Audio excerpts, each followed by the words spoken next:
အခြေခံလုံးဝမရှိတဲ့သူတွေဆက်ဆံရေးအဆင်ပြေချင်တယ်ဆိုလို့ရှိရင်ဒီနေ့ဒီစကား9ခွန်းယူသွားလိုက်တခါတည်း save ထားလိုက်တော့မသိတဲ့တငယ်ချင်းတွေသိအောင်လို့လဲ share သွားပေးလိုက်ပါကဲပထမအဆုံးတစ်ခုကဟာလုံးဝမယုံချင်စရာပဲဆိုတဲ့စကားမျိုးကိုပြောချင်တယ်ဆိုလို့ရှိရင်太夸张了吧太夸张了吧ဥပမာပြောမယ်ဆိုလို့ရှိရင်今天我吃了5碗饭 Oh my god ထမင်း9ပကံစားလိုက်တယ်ဆို太夸张了吧အလားအဲ့ဒါအရင် over တင်သွားပြီမယုံချင်စရာပဲဆိုတဲ့အချိန်မျိုးမှာကျွန်တော်တို့သုံးလို့ရပါတယ်ကဲဒီနေ့ပြန်ပြီးမှပြောကြည့်ရအောင်太夸张了吧太夸张了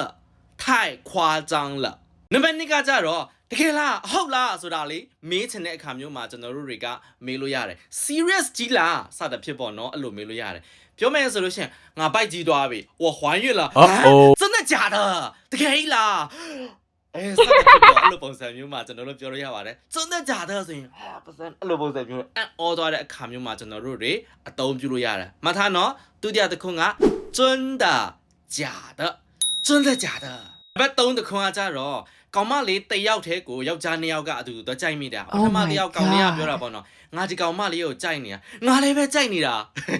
အဲ့လိုပြောချင်တယ်ဆိုလို့ရှိရင်我也是အဲ့လိုပုံစံမျိုးလေပြောလို့ရတယ်နော်အဲ့တော့ဘယ်လိုပြောမလဲဆိုရင်ဥပမာပေါ့နော်我喜欢ဘသူဆိုလို့ရှိရင်我也是ငါလည်းချစ်နေတယ်ငါလည်းကြိုက်နေဒါပေမဲ့အဲ့လိုမျိုးတော့ပြောရင်တော့မကောင်းဘူးလို့ထင်တာပဲနော် Okay သူကြိုက်နေတဲ့အခါမျိုးမှာကိုလည်းပဲအဲ့လိုမျိုးကိုပြောချင်တာမျိုးဆိုလို့ရှိရင်我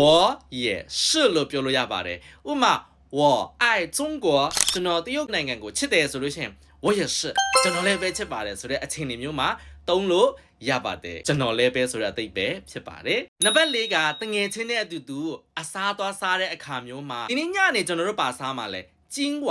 我们吃什么အဲ့ခါမှာကြတော့လေပြန်ဖြေတဲ့သူကဆုံးဖြတ်ချက်မချချင်ဘူးသူ့ပဲဆုံးဖြတ်ချက်ချခိုင်းစေချင်တယ်ဆိုလို့ရှိရင်တော့ knit the ball လို့ပြောချင်တာမလားအဲ့လိုမျိုး knit the ball ဆိုတဲ့ဟာကိုတရုတ်လို့ဆိုရင်随便你လို့ခေါ်ပါတယ်随便你随便你ဆုံးဖြတ်ချက်ချစရာမလိုတော့ဘူးသူတို့ဆုံးဖြတ်ချက်ချခိုင်းတာမျိုးဖြစ်သွားပြီဒီလိုမျိုးတွေအမြဲတမ်းလုပ်နေတဲ့လူတွေရှိတယ်မလားဟုတ်တယ်မလား knit the ball သုံးလည်းမဆုံးဖြတ်ချက်ချတတ်ဘူးโอเคနော်အဲ့လိုမျိုးအချိန်မျိုးမှာဘယ်လိုပြောမလဲ随便你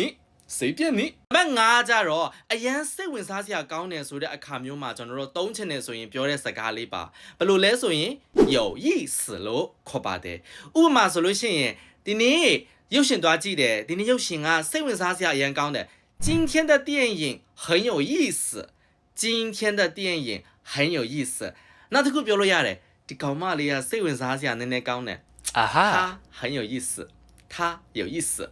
သူကစိတ်ဝင်စားစရာကောင်းတယ်စသဖြင့်ကျွန်တော်တို့တွေအသုံးပြုလို့ရပါတယ်ဒီနေ့ဒီ sharing လုပ်သွားပြီးတဲ့စကားထဲကနေပြီးမှကိုပဲတခွန်းကိုအကြိုက်ဆုံးလဲဆိုတဲ့ဟာကို comment မှာရေးခဲ့ပေးပါဦးနောက်ထပ်ဗီဒီယိုတွေထပ်ပြီးမှလိုချင်တယ်ဆိုလို့ရှိရင်လည်းဒီနေ့ဒီရဲ့ဗီဒီယိုရဲ့အောက်မှာ yes လို့လုပ်ခဲ့ပေးဖို့မမေ့ပါနဲ့နော်နောက်ပြီးတော့ဒီနဲ့တူတရုတ်စကားထပ်ပြီးတော့အများကြီးတင်ကြားချင်တာမျိုးတွေရှိတယ်ဆိုလို့ရှိရင်ဒီနေ့ဒီရဲ့ Facebook YouTube TikTok တွေကိုလည်း like and follow လုပ်ထားဖို့မမေ့ပါနဲ့နော် Okay bye bye